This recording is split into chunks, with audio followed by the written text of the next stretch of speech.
मुझे बड़ा अफसोस है जो एक सपोर्ट होती है कि जो वाकया हमारे पार्टी के स्पोक्स पर्सन रऊफ हसन के साथ जो वाकया पेश आया उसमें उन्होंने कोई ज़बानी प्रोटेस्ट भी नहीं किया। इससे जो सेनेटर साहिबान बैठे हुए हैं आया वो सीने में दिल नहीं रखते, बशमूल आपके प्रिजाइडिंग ऑफिसर साहिबा, बशमूल आपके कि जिसमें आपने इस वाक़ये को कंडेम भी नहीं किया। पूरी तहकीकात 24 घंटे में, क्योंकि जो मुझे पता चला है कि CCTV की फुटेज भी आ गई है और अपेरेंटली वो लगता है कि कोई ख्वाजा सरा थे। इन ख्वाजा सराओं ने, अगर आपको याद हो तो एक और जर्नलिस्ट थे, उस पर भी अटैक किया था। तो ये इत्तेफाकन नहीं है। बिस्मिल्लाहिर्रहमानिर्रहीम। शुक्रिया। बात तो हमने किसी और मौज़ूआत पे करनी थी जो कि इस वक्त मुल्क को दरपेश हैं और कई मसाइल हैं। हमें समझ नहीं आती कि हम कहाँ से शुरू करें, कौन सा सानिहा ज़्यादा अहम है, कौन सा सानिहा कम अहम है। बहरहाल जो ख़बर हमें मिली थी दौरान इजलास कि हमारी पार्टी पाकिस्तान तहरीक इंसाफ, जो कि इस मुल्क की सबसे मकबूल पार्टी है और उस मकबूलियत की जो अक्स था वो 8 फरवरी को पाकिस्तान के अवाम ने दिया। पार्लियामान में हमारी सबसे बड़ी जमात है और इंशाअल्लाह जब सेनेट के इलेक्शंस हो जाएं तो सेनेट में भी हम सबसे बड़ी जमात होंगे। देखना ये है कि इस सबसे बड़ी जमात पाकिस्तान तहरीक इंसाफ को किन किन मसाइल का सामना है। उस पार्टी का जो इस वक्त जो उसके साथ सलूक किया जा रहा है, और मुझे बड़ा अफसोस है कि हमारे ट्रेजरी साइड पे जो सेनेटर साहिबान बैठे हुए हैं उन्होंने ज़बानी और जो एक सपोर्ट होती है कि जो वाकया हमारे पार्टी के स्पोक्स पर्सन रऊफ हसन के साथ जो वाकया पेश आया उसमें उन्होंने कोई ज़बानी प्रोटेस्ट भी नहीं किया। इससे जाहिर ये होता है कि इस वक्त बात हक और ना हक की नहीं हो रही, बात सच और झूठ की नहीं हो रही, बात इंसाफ या नाइंसाफी की बात नहीं हो रही।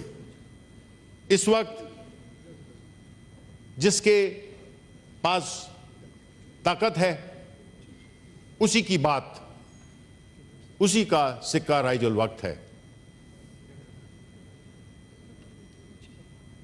अगर ये देखा जाए कि इस हाउस में जो सेनेटर साहिबान बैठे हुए हैं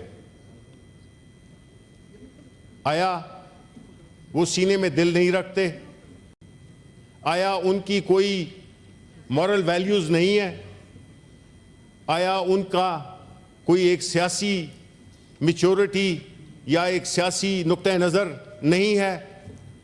अगर ये वाकया उनके लिए एक आम वाकया है जो कि होता है और हुआ है, उस पे इस किस्म की बशमूल आपके प्रिजाइडिंग ऑफिसर साहिबा, बशमूल आपके कि जिसमें आपने इस वाकये को कंडेम भी नहीं किया, क्योंकि ये वाकया कोई आम वाकया नहीं है, इसकी सिंबॉलिक वैल्यू बहुत बड़ी है। अगर लीडर ऑफ अपोजिशन आप थे नहीं हाउस में, सेनेटर वावडा ने उसको कंडेम किया। मैं माजरत करता हूं। जी जी, मैं माजरत करता हूं। सारे मेंबर्स ने किया। और ये जब आपकी अच्छा, पेशकश सब बस खत्म कर मैंने पाएंगे माजरत ये कर बात ली है होगी। जी, बात खत्म हो जी गई। जी, बात खत्म हो माजरत गई कर ली है जी। ठीक है जी, बड़ी अच्छी बात है। अगर ऐसा हुआ है तो बहुत अच्छा हुआ है, क्योंकि जो मिनिमम हम एक्सपेक्ट करते हैं अपने कॉलीग्स के साथ से वो ये है कि कोई भी ऐसा वाकया जिसमें कि इंसानी हुकूक, किसी की रिस्पेक्ट, किसी की डिग्निटी या किसी की जान और माल पे अगर अटैक हो, तो अगर हम खामोश रहेंगे तो फिर हमारे इस ऐवान की जो हैसियत है उसमें कभी भी ना रिस्पेक्ट आएगी, ना उसकी लेजिटिमेसी होगी, ना उसकी क्रेडिबिलिटी होगी। अगर ऐसा हुआ है मैं शुक्रिया अदा करता हूं, लेकिन साथ ही साथ इस बात पे भी मैं चाहूंगा कि जो वाकया हुआ है उसकी बाकायदा मुझे लॉ मिनिस्टर ने एक ब्रीफ, हेलो सॉरी जी जी जी, हाउस ऑर्डर में कीजिए प्लीज, अपनी अपनी नशिस्तों पर बैठ जाइए, सीरियस डिबेट में। Thank you very much. जी जी, अगर प्लीज कंटिन्यू। इस वाकये की पूरी तहकीकात 24 घंटे में, क्योंकि जो मुझे पता चला है कि CCTV की फुटेज भी आ गई है और अपेरेंटली वो लगता है कि कोई ख्वाजा सरा थे, लेकिन इन ख्वाजा सराओं ने, अगर आपको याद हो तो एक और जर्नलिस्ट थे, उस पर भी अटैक किया था। तो ये इत्तेफाकन नहीं है। हमें इसकी इंक्वायरी और उस पे उनको गिरफ्तार करना, उन लोगों को जो इस ज्यादती के मुर्तकिब हुए हैं, हमें 24 घंटे के अंदर हम तवक्को रखते हैं कि अगर हुकूमत है, चाहे वो कठपुतली सही, चाहे वो फॉर्म 47 की बनी हुई हुकूमत सही, लेकिन उनको ये रिपोर्ट देनी होगी कल के सेशन में, और पूरा वाकया इंटीरियर मिनिस्टर आए और वो बताएं कि क्या हुआ, किन लोगों को गिरफ्तार किया गया, वजूहात क्या थी। इस सारी ये हमारी आपसे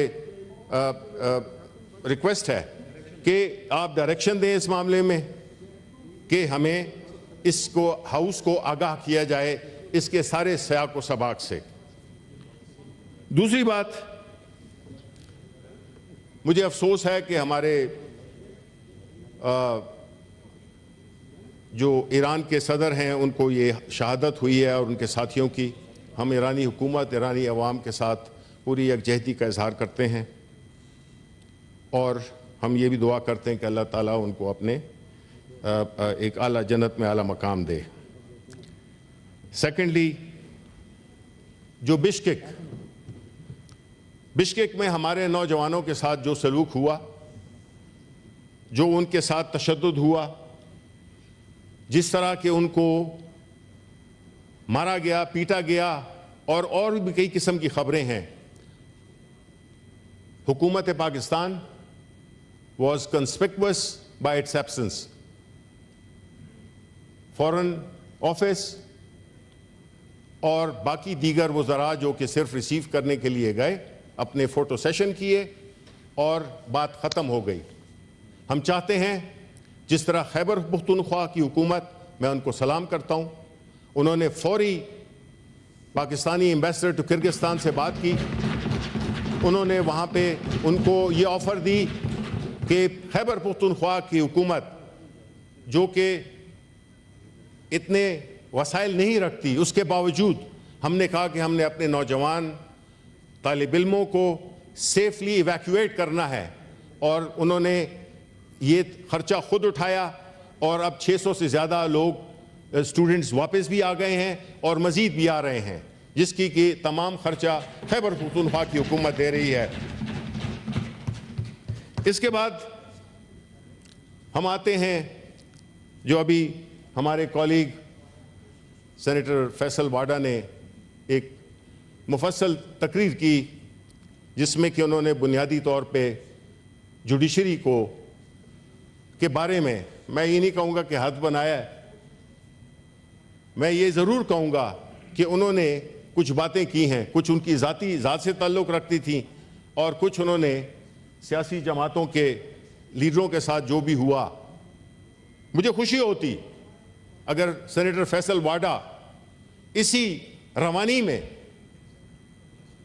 पाकिस्तान तहरीक इंसाफ इमरान खान साहब के साथ जो सलूक हो रहा है, आया हम 40 साल बाद ये देखेंगे कि खान साहब का जो केस था वो एक ट्रेवेस्टी थी, वो एक जुडिशल एक ऐसा जुडिशल हमला था जो कि एक मुल्क के सबसे मकबूल लीडर पे, जिस पे के सियासी बुनियादों पे केस बनाए गए, हर किस्म के केस बनाए गए, लेकिन जिस पे मैं सख्त शर्मिंदा हूं और मेरा ख्याल है कि हम सबको भी होना चाहिए, वो केस था जिसमें के खान साहब की शादी को मुतनाज़ा बनाया गया।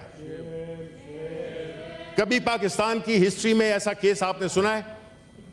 एक मुल्क के मकबूल तरीन लीडर, एक वो लीडर जो कि इस मुल्क के लिए हमेशा ग्लोरी लाया, उसने इस मुल्क का नाम हमेशा ऊंचा किया, और आप उसकी शादी को, मकसद क्या था? मकसद था तज़हीक करना।